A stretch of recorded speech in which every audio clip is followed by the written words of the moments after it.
Hey everybody, happy Monday, tax day, maybe not such a happy day. I am Mona with Journey.Of.Purpose Life Coaching. I normally am on here at 2 in the afternoon, and today's been one of those days where all intentions didn't necessarily prove to be in my favor. But I'm here and excited to talk to you guys all and to thank you for joining me. We've been working our way through the 21 ways of spring cleaning our life, and today we're going to talk about clothing. And you know, that seems pretty simple, but as I was looking, I found some things that were recommended, or some fun things maybe you could add into that process as you spring clean and go through your clothing.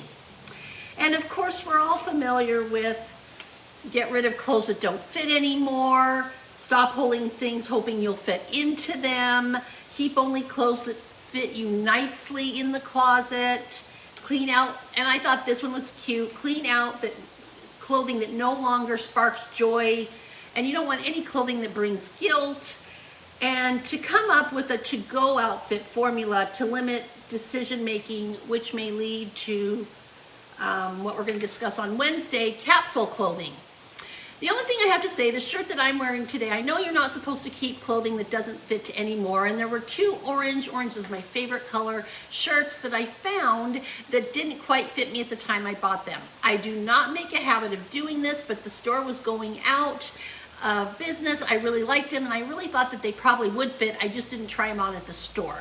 So in general, I am a minimalist. I don't keep a lot of stuff. I don't keep tons and tons, but I do have a few pieces that I work towards a goal, and I've gotten into the shirt I'm wearing today. So if you can do it healthfully, I think that's okay, because I used it as an inspiration in setting a goal, where if some people are just keeping clothes hoping that someday, and tons and tons and tons, and that may be where that's not such a good thing.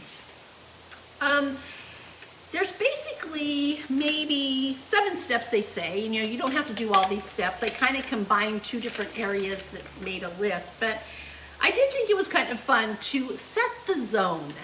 And they recommended getting your favorite music, candles, having your favorite drink if it's coffee, and just kind of making it fun and setting a mood for this process of going through clothing. And to take everything out of your closet, your dressers, if you've got stacks, take everything out of your drawers and have it all out so that you can see it. And then make 4 main piles: the keep, the mending and repairing, the discarding, and donating. And as far as donating, you know, a lot of people do Value Village, Goodwill. There's tons of people out there that take that. But, you know, there's also programs for people that are trying to help them return to work or help.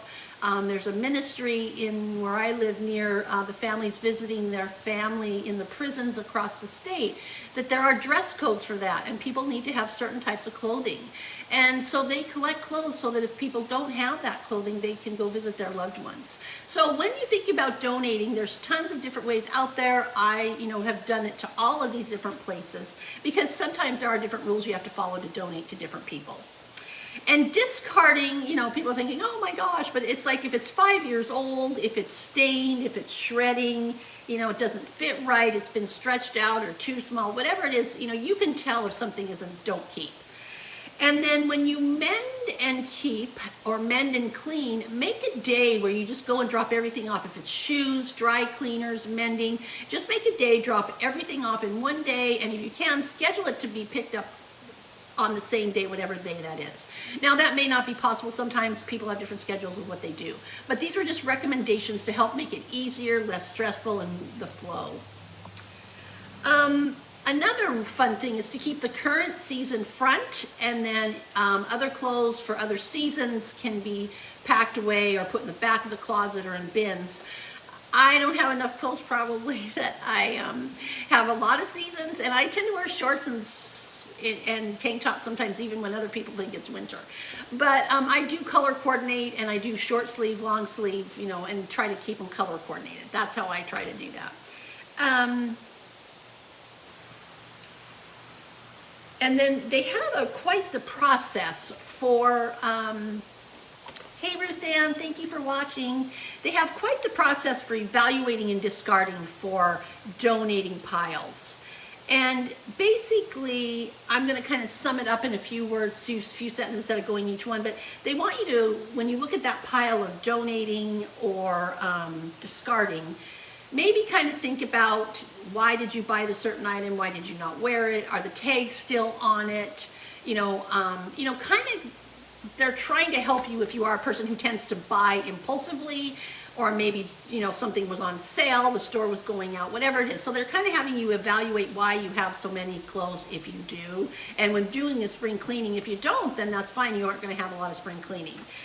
But the question they ask you is, if you had spent $50, you didn't wear the shirt, but you gave $50 and put it in a box, which could be compared to your closet, would you have still spent the $50? Hypothetically, on whatever piece you're looking at. And so that's kind of where that evaluating and discarding the donation piles before you actually do something with them.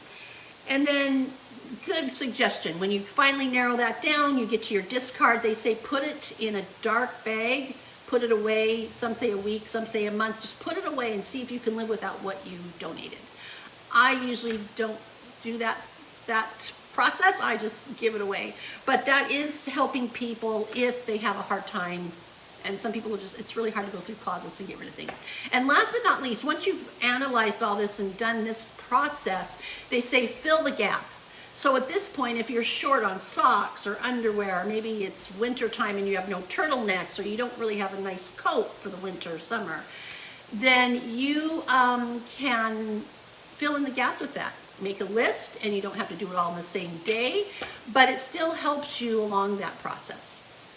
So what I'm curious is, on a scale of 1 to 10, where do you see yourself as being able to go through your clothes, healthfully make decisions, discard, and do this process? Because sometimes, I look at kids, and this is somewhere where you can bring kids into this. Not that they have to do the process, but in the beginning they grow really fast. They go through growing spurts, and sometimes you need to do those clothes more than once a year. It might be 3 months, it might be 30 days, it might be 6 months. So this is just a good habit to teach the kids. Not that they're going to understand what you're doing if they're younger, but to bring them into the fold and let them experience things and teach them processes throughout the year. So in the box below, scale it 1 to 10. 1, you feel comfortable going through your clothes and spring cleaning, and 10, or 1, you don't. You have to hold on to everything. You're just attached to every piece of clothing you have. And 10, hey, I've got it. I could start my own used clothes store with what I donate.